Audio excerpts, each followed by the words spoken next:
Film की शुरुआत में यूएस स्पेशल फोर्स के सबसे बेहतरीन स्नाइपर बॉब ली स्वैगर और उसका साथी टोनी फैन इथोपिया के पहाड़ से यूएस सैनिकों के एक काफिले को कवरिंग फायर दे रहे हैं जो दुश्मन देश से वापस अपने बेस कैंप की ओर जा रहे हैं। तभी ये एक ट्रक को देखते हैं जो मशीन गन लेकर काफिले के सामने आ रहा है। स्वैगर इनको मार गिराता है जिससे अमेरिकी सेना बच निकलती है। तभी ये देखते हैं कि यूएस काफिले के पीछे बहुत सारे आतंकी आ रहे हैं। स्वैगर इन सभी को एक एक करके मार गिराता है और फिर एक हेलीकॉप्टर इनके ठिकानों पर हमला करना शुरू कर देता है। तभी डॉनी अपने अधिकारियों से इन्हें बचाने को कहता है, लेकिन वो इन्हें यहाँ अकेला छोड़ देते हैं, जिसमें डॉनी की जान चली जाती है और स्वैगर फिर अपनी बैरेट 50 कैलिबर स्नाइपर राइफल से इस हेलीकॉप्टर को भी उड़ा देता है। 3 साल बाद अब स्वैगर एक आम नागरिक है जो पहाड़ में अपने कुत्ते के साथ अकेला रहता है, उस दुनिया से दूर जिसने उसे छोड़ दिया था। दूसरी ओर एक सैन्य कार्यालय में व्हीलचेयर पर बैठे Michael Sandor, colonel Johnson, Jack Pan और लुइस डॉबलर एक ऑपरेशन की योजना बना रहे हैं। सैंडोर स्वैगर की सिफारिश करता है क्योंकि वह उनकी ज़रूरतों के लिए एकदम सही आदमी है। फिर जॉनसन और उसके आदमी स्वैगर से मिलने के लिए निकल पड़ते हैं। कुत्ते के भौंकने से स्वैगर को किसी के आने का पता चल जाता है। जॉनसन स्वैगर से अपना परिचय कराता है, लेकिन स्वैगर बात करने में दिलचस्पी नहीं रखता। लेकिन जॉनसन स्वैगर को उसे 5 मिनट देने के लिए मना लेता है। जॉनसन उसे बताता है कि उन्हें राष्ट्रपति पर एक योजनाबद्ध हत्या के प्रयास के बारे में जानकारी मिली है और कुछ खुफिया सुरागों से उन्हें पता चला है कि हत्यारा 1 मील से अधिक दूरी से उन पर गोली चलाएगा। यह काम केवल कुछ ही लोग कर सकते हैं। फिर भी स्वैगर इस योजना से कोई लेना देना नहीं चाहता है, लेकिन जॉनसन राष्ट्रपति की सुरक्षा के लिए और देशभक्ति की भावना जगाते हुए स्वैगर को मना लेता है। जब जॉनसन जाने के लिए निकलता है तो स्वैगर उनकी गाड़ी के इंजन की तारीफ करते हुए उसकी एक तस्वीर लेता है, जिससे जॉनसन और उसके आदमी समझ जाते हैं कि उसने इंजन की नहीं बल्कि उनकी गाड़ी की नंबर प्लेट की तस्वीर ली है। फिर स्वैगर 1 मील से अधिक दूरी पर शॉट लगाने का प्रयास करता है, जिसमें वह निश्चित रूप से कामयाब हो जाता है। फिर वह अपनी स्नाइपर राइफल तैयार करता है और अपने कुत्ते से कहता है कि वह कुछ दिनों के लिए जा रहा है। फिर स्वैगर वहां पहुंचकर उन सभी जगहों की बारी बारी से जांच करता है जहां से राष्ट्रपति पर हमला किया जा सकता है। इन सभी परिस्थितियों की जानकारी वह जॉनसन को देता है। दूसरी ओर राष्ट्रपति का काफिला भाषण स्थल पर पहुंचता है और चारों तरफ सुरक्षा बल तैनात है। दूसरी ओर स्वैगर, जॉनसन, पैन, डॉबलर और एक पुलिस वाला टिमन्स एक खुफिया कार्यालय में खड़े हैं। जॉनसन का दावा है कि शूटर पास के एक चर्च टावर में है, लेकिन स्वैगर की नज़र टिमन्स की बंदूक पर जाती है जो ठीक से नहीं रखी गई है। जैसे ही राष्ट्रपति स्टैंड के पास पहुंचते हैं, स्वैगर जॉनसन से कहता है कि वह अपने आदमियों से शूटर को तुरंत मार गिराए, लेकिन तभी इथोपिया के आर्कबिशप के सिर में गोली लगती है। तभी टिमन्स अचानक स्वैगर को गोली मार देता है। स्वैगर खिड़की से नीचे गिर जाता है। ये स्वैगर की स्नाइपर राइफल और एक गोली छोड़ जाते हैं। पैन टिमन्स को स्वैगर को खत्म करने को कहता है। दूसरी ओर स्वैगर FBI एजेंट मेम्फिस से मदद मांगता है। मेम्फिस अपनी बंदूक निकालता है, लेकिन स्वैगर उसे जमीन पर गिराकर हथकड़ी से बांध देता है और कहता है कि उसे फंसाया जा रहा है और टिमन्स भी इसमें शामिल है। फिर वह उसकी कार लेकर भाग जाता है। टिमन्स मेम्फिस के पास आता है और पुलिस को बताता है कि स्वैगर एक FBI कार चुराकर भाग रहा है। अब हर कोई स्वैगर की तलाश कर रहा है और वह उनसे छिपने के लिए एक कार वॉश में चला जाता है। यहाँ स्वैगर अपने घाव पर दवाई लगाता है। उसके कार वॉश से बाहर निकलते समय पुलिस उसे फिर से देख लेती है और उसका पीछा फिर शुरू हो जाता है। उसकी कार पीछे से एक ट्रक से टकराकर घूम जाती है और उसके सामने सभी पुलिस वाले खड़े होते हैं। तभी वह अपनी कार को तेजी से पीछे की ओर ले जाता है और एक नदी में कूद जाता है। पुलिस कार को बरामद कर लेती है, लेकिन स्वैगर को नहीं। वह एक नाव को पकड़कर पुल के नीचे पहुंचता है। वहां से वह एक ट्रक को चुराकर भाग जाता है। इस बीच FBI एजेंट मेम्फिस स्वैगर का समाचार देखता है, जिसमें उसे राष्ट्रपति का हत्यारा बताया जा रहा है। वह सारी बातें अपने अधिकारियों को बताता है, लेकिन कोई भी उसकी बात नहीं सुनता और उसे दूसरे डिपार्टमेंट में भेज दिया जाता है। दूसरी ओर स्वैगर एक स्टोर में जाता है और बिजली काट देता है ताकि स्टोर का मालिक स्वैगर को पहचान न सके। फिर वह अपनी ज़रूरत की सभी चीज़ों को खरीदता है और एक गैराज में जाकर अपने लिए IV बनाता है। फिर स्वैगर डोनी की पत्नी सारा से मिलता है। उसे देखकर सारा चौंक जाती है क्योंकि उसने राष्ट्रपति की हत्या का समाचार देखा है। स्वैगर अंदर आकर डोनी की मृत्यु के बाद उससे मिलने न आने के लिए माफ़ी मांगता है। फिर सारा दवाइयाँ लेकर आती है और उसके घाव को साफ करके उन पर टाँके लगाती है। इस बीच मेम्फिस चर्च में जाकर हत्या की जांच कर रहा है। मेम्फिस अपनी जांच के दौरान यह पाता है कि स्वैगर ने हत्या नहीं की है, क्योंकि स्वैगर एक बेहतरीन स्नाइपर है जो असंभव शॉट लगाने में सक्षम है। उसका निशाना नहीं चूक सकता। उसे इस बात पर भी संदेह होता है कि बैलिस्टिक रिपोर्ट शूटिंग के ठीक 10 मिनट बाद आई, जबकि घटनास्थल अभी भी बंद था और उसे टिमन्स की बातों पर भी संदेह होता है। मेम्फिस यह सब बातें अपनी साथी एजेंट गैलिंडो को बताता है, जो उसे इस जांच से दूर रहने के लिए कहती है, क्योंकि टिमन्स को इस घटना के कुछ ही घंटों बाद किसी ने गोली मार दी, जिससे उसे लगा कि उसे चुप रहने के लिए मार दिया गया है। इससे मेम्फिस का शक यकीन में बदल जाता है। अपनी जांच के दौरान उसे पता चलता है कि उस पर नज़र रखी जा रही है। दूसरी ओर स्वैगर ठीक हो जाता है और सारा को बताता है कि वह उन लोगों के पीछे जाने वाला है जिन्होंने उसे फंसाया था।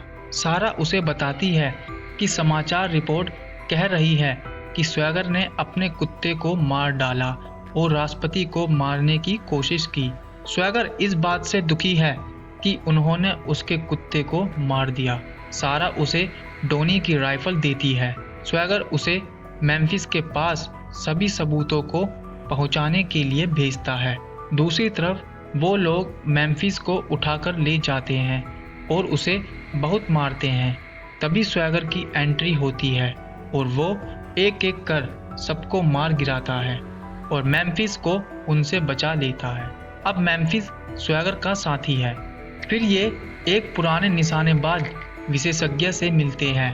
स्वैगर विशेषज्ञ से पूछता है कि 1 मील से आगे कौन गोली मार सकता है जो अभी भी जीवित है। वह कहता है स्वैगर के अलावा एक आदमी है, उसने सैकड़ों लोगों को मारा होगा। कुछ लोगों का मानना था कि वह मर चुका है, लेकिन स्वैगर को पता चल जाता है कि वह और कोई नहीं बल्कि जॉनसन का विकलांग साथी माइकल सैंडोर है। जॉनसन जानता है कि स्वैगर शूटर की तलाश करने जा रहा है, इसलिए वह सैंडोर को चारे के रूप में काम करने देता है। जॉनसन को सारा के बारे में पता चल जाता है और उसके आदमी उसे उठा लेते हैं। दूसरी तरफ स्वैगर और मेम्फिस एक बड़े हार्डवेयर स्टोर में जाकर अपनी ज़रूरतों का बहुत सारा सामान खरीदते हैं। फिर ये जंगल में जाते हैं स्वैगर जंग के लिए मेम्फिस को तैयार कर रहा है।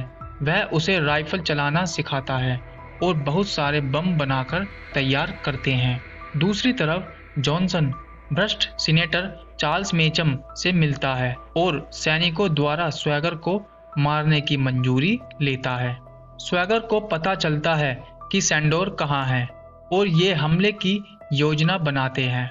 मेम्फिस स्वैगर को कवर फायर दे रहा है और स्वैगर सभी बमों को हर जगह लगा रहा है।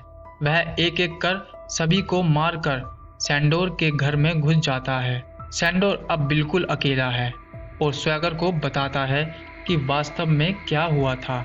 राष्ट्रपति कभी भी खतरे में नहीं थे, बल्कि आर्कबिशप निशाना थे, क्योंकि वो तेल पाइपलाइन बनाने के लिए अमेरिकियों द्वारा किए गए नरसंहार के बारे में बताने जा रहे थे।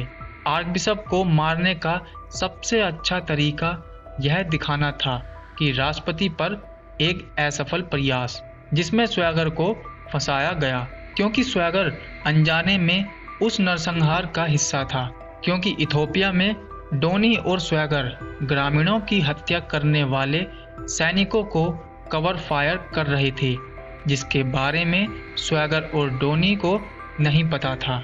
स्वैगर जॉनसन के बारे में पूछता है, लेकिन सैंडोर को नहीं पता कि उसका असली नाम क्या है। हालांकि उसे पता है कि वह मेचम के लिए काम करता है। बाहर जॉनसन के सैनिक उन्हें चारों ओर से घेर लेते हैं और मेम्फिस स्वैगर को चेतावनी देता है। सैंडोर पिस्तौल निकालता है और अपने सिर में गोली मार देता है। स्वैगर मेम्फिस को एक एक कर बम फोड़ने को कहता है और उन सैनिकों को मारते हुए बाहर आ जाता है और फिर एक भारी गोलाबारी शुरू हो जाती है। उन्हें मारने के लिए एक हेलीकॉप्टर आता है, जिससे स्वैगर डोनी की मौत के बारे में सोचता है और हेलीकॉप्टर को उड़ाने के लिए एक ऑयल टैंक में गोली मारता है, जिससे सारे सैनिक मर जाते हैं और हेलीकॉप्टर भी नष्ट हो जाता है और वो दोनों वहां से बच निकलते हैं। मेम्फिस ने FBI में अपने वरिष्ठ अधिकारी को इसकी जानकारी दी। फिर स्वैगर जॉनसन को कॉल करके उसे मिलने को बुलाता है। जॉनसन उसे बताता है कि उसके कब्जे में सारा है। फिर स्वैगर उसे सैंडोर द्वारा हर बात को कबूलने की रिकॉर्डिंग सुनाता है, जिससे जॉनसन उससे मिलने के लिए राजी हो जाता है। लेकिन जॉनसन उसे बहुत दूर से आते हुए देखना चाहता है। फिर स्वैगर उसे मेचम को लाने के लिए भी कहता है। ये लोग एक बर्फीले पहाड़ पर मिलते हैं, जहां जॉनसन, मेचम, पैन और सारा मौजूद है। पैन सारा को अपनी बंदूक की नोक पर पकड़े हुए है। ये स्वैगर को दूर से अपनी ओर आते हुए देखते हैं और उसे तुरंत एक छिपे हुए स्नाइपर द्वारा सीने में गोली मार दी जाती है, जिससे जॉनसन और मेचम खुश हो जाते हैं। लेकिन उनके छिपे हुए स्नाइपरों को स्वैगर छिपकर एक एक करके मार गिराता है और मेम्फिस फिर से खड़ा हो जाता है और उनकी तरफ चलना शुरू करता है।